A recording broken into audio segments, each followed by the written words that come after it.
اعوذ باللہ من الشیطان الرجیم بسم اللہ الرحمن الرحیم رب اشرح لی صدری ویسر لی امری واحلل عقدۃ من لسانی یفقہوا قولی۔ حضرت خالد بن ولید شمشیر بے نیام۔ حضرت خالد بن ولید عین التمر میں تھے۔ انہیں پہلی اطلاع یہ ملی کہ حسید کا لشکر بھاگ گیا ہے۔ بہت دیر بعد ابو لیلہ کا بھیجا ہوا قاصد حضرت خالد کے پاس پہنچا اور یہ خبر پہنچائی کہ خنفس والا لشکر بغیر لڑے پسپا ہو گیا ہے اور مزیح پہنچ کر عیسائیوں کے ساتھ جا ملا ہے۔ وہاں جو عیسائی عربوں کا لشکر جمع تھا اس کی کمان حندیل بن عمران کے پاس تھی۔ اس طرح مزیح میں دشمن کا بہت بڑا لشکر جمع ہو گیا۔ حضرت خالد بن ولید سوچ میں پڑ گئے۔ وہ آتش پرستوں کے مرکزی مقام مادین پر حملہ کر سکتے تھے۔ مادین فارس کی جنگی طاقت کا دل تھا۔ حضرت خالد بن ولید نے سوچا کہ وہ اس دل میں خنجر اتار سکتے ہیں یا نہیں۔ مشہور مورخ طبری لکھتے ہیں کہ حضرت خالد بن ولید مادین پر حملہ کرتے تو فتح کا امکان تھا، لیکن ان پر عقب سے یہ لشکر حملہ کر سکتا تھا جو مزیح میں جمع ہو گیا تھا۔ حضرت خالد نے اپنے سرداروں سے مشورہ کیا تو اس نتیجے پر پہنچے کہ پہلے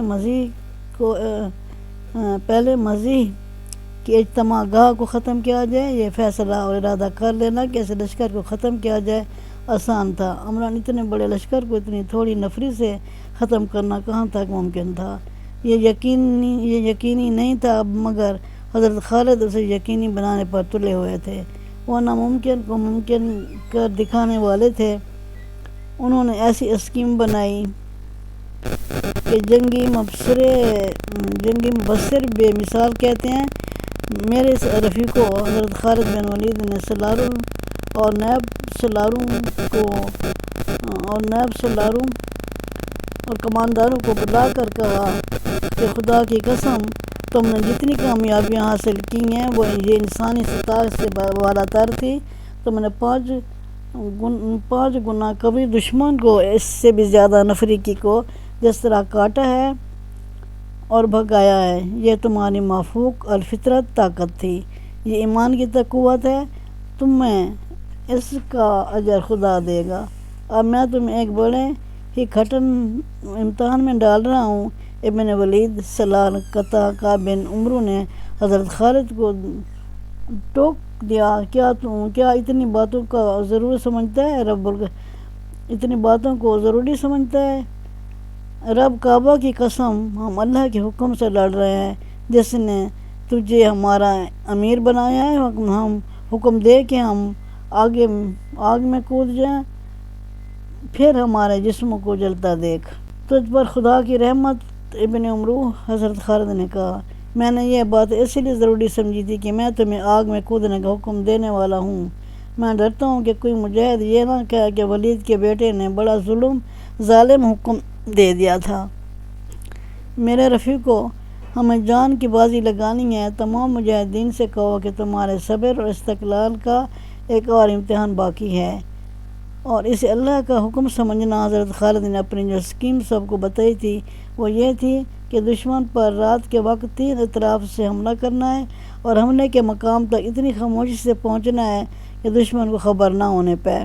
حضرت خالد بن ولید نے اپنی تمام فوج کو 3 حصوں میں تقسیم کیا۔ ہر حصے میں تقریباً 5000 سوار اور پیادے تھے۔ یہ تینوں حصے ایک جگہ نہیں بلکہ ایک دوسرے دور مختلف جگہوں پر تھے۔ حسید، خنفس اور عین التمر، ان سب کو اپنے مقام پر مقرر راستوں سے مزیح تک پہنچنا تھا۔ حضرت خالد نے حملے کی رات بھی مقرر کر دی تھی اور مقام بھی جو مزیح میں دشمن کی اجتماع گاہ تھی کچھ دور تھا۔ تینوں حصوں کو رات کے وقت اس مقام پر پہنچنا تھا۔ مزیح میں دشمن کا جو لشکر خیمہ زن تھا، اس کی تعداد کے متعلق مورخوں میں اختلاف پایا جاتا ہے۔ یہ کہا جا سکتا ہے کہ دشمن کی تعداد 60 اور 70 ہزار کے درمیان تھی۔ اس پر حملہ کرنے والے مجاہدین کی تعداد 15,000 تھی۔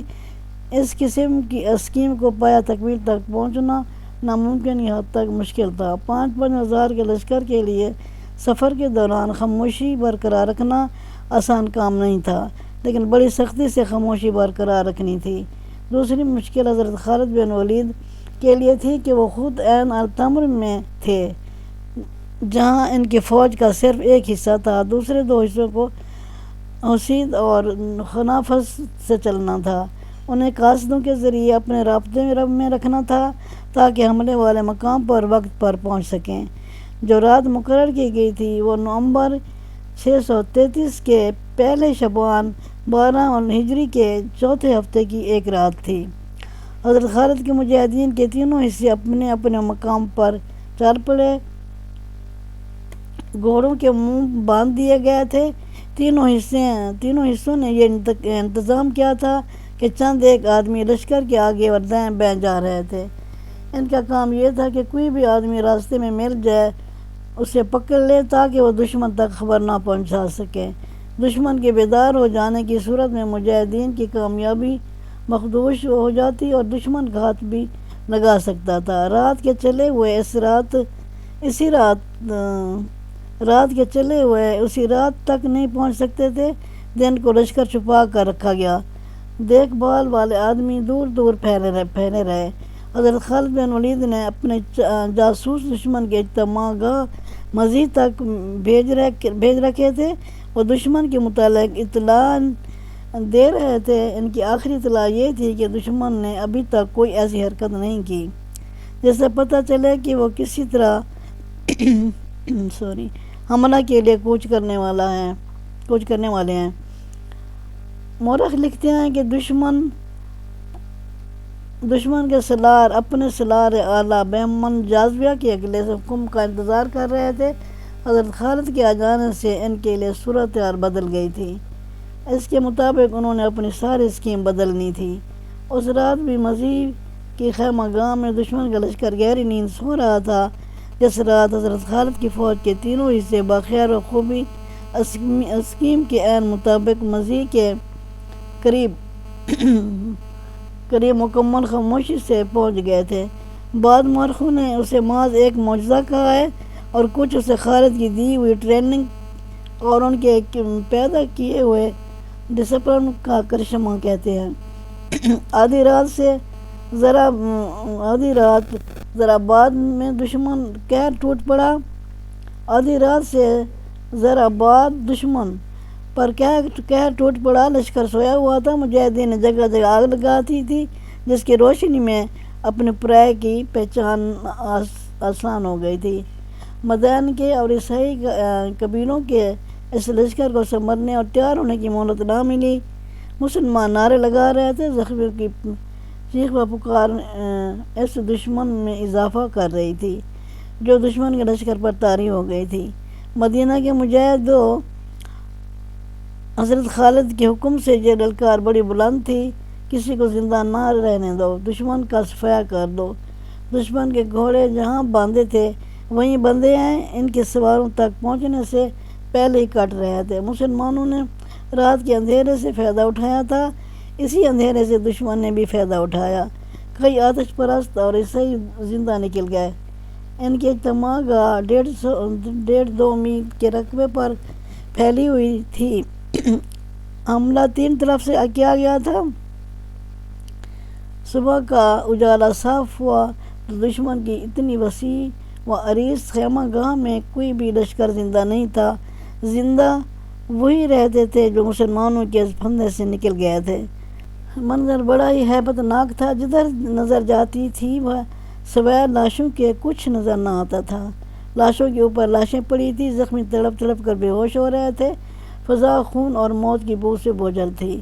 سالاروں کے خیمے دیکھے گئے، ان میں سامان وغیرہ پڑا تھا، شراب کی سرایاں رکھی تھی، ہر چیز ایسے پڑی تھی جیسے ان شاہانہ خیموں کے مکین بھی ابھی نکل گئے ہوں اور ابھی واپس آ جائیں گے۔ کوئی سالار نظر نہ آیا، وہ زندہ نکل گئے تھے۔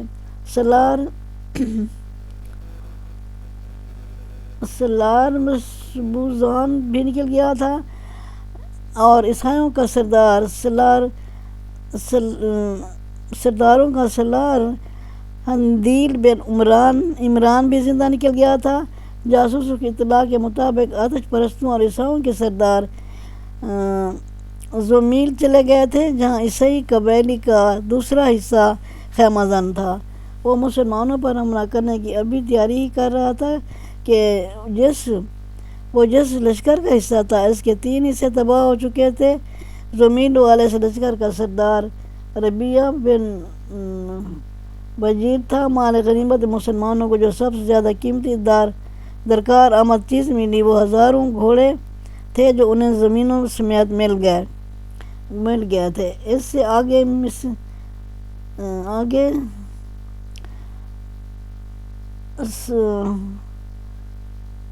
سنا اور زمیل 2 مقامات تھے جہاں بنی تغلب، نمر اور ایاد کے عیسائی مسلمانوں کے خلاف خیمہ زن تھے۔ وہ بھی مسلمانوں کو ہمیشہ کے لیے ختم کرنے کے ارادے سے گھروں سے نکلے تھے۔ عیسائیوں کے سردار عقہ بن ابی عقہ کا بیٹا بلال بن عقہ بھی کہیں آ گئے تھے۔ وہ اپنے باپ کے قتل کا انتقام لینے کے لیے عیسائی لشکر کے ساتھ آیا تھا۔ خدا کی قسم، حضرت خالد نے مزید معجزہ نما فتح کے بعد اپنے سرداروں سے کہا، میں دومات الجندل سے قسم کھا کر چلا تھا کہ بنی تغلب پر اس طرح جھپٹوں گا کہ پھر وہ کبھی اسلام کے خلاف اٹھنے کے قابل نہیں رہیں گے۔ بنی تغلب ابھی آگے ہیں، ان پر جھپٹنے کی تیاری کرو۔ مزید بستی پر بھی مسلمانوں نے چھاپا مارا تھا، یہ عیسائیوں کی بستی تھی۔ وہاں 2 ایسے آدمیوں کو مسلمانوں نے قتل کر دیا۔ مسلمان تھے، انہوں نے کسی وقت مدینہ میں آ کر اسلام قبول کیا اور واپس بستی میں چلے گئے تھے۔ انہیں مجاہدین نے انجانے میں عیسائی سمجھ کر مار ڈالا۔ حضرت خالد بن ولید نے اتنی بڑی فتح کی خبر خلیفہ المسلمین حضرت ابوبکر صدیق کو مدینہ بھیجی اور پیغام میں یہ اطلاع بھی دے دی کہ مجاہدین کے ہاتھوں عیسائیوں کی ایک بستی میں 2 مسلمان بھی غلطی سے مارے گئے ہیں۔ خلیفہ المسلمین نے فتح کی خبر کے ساتھ ان 2 مسلمانوں کے قتل کی خبر بھی سب کو سنا دی۔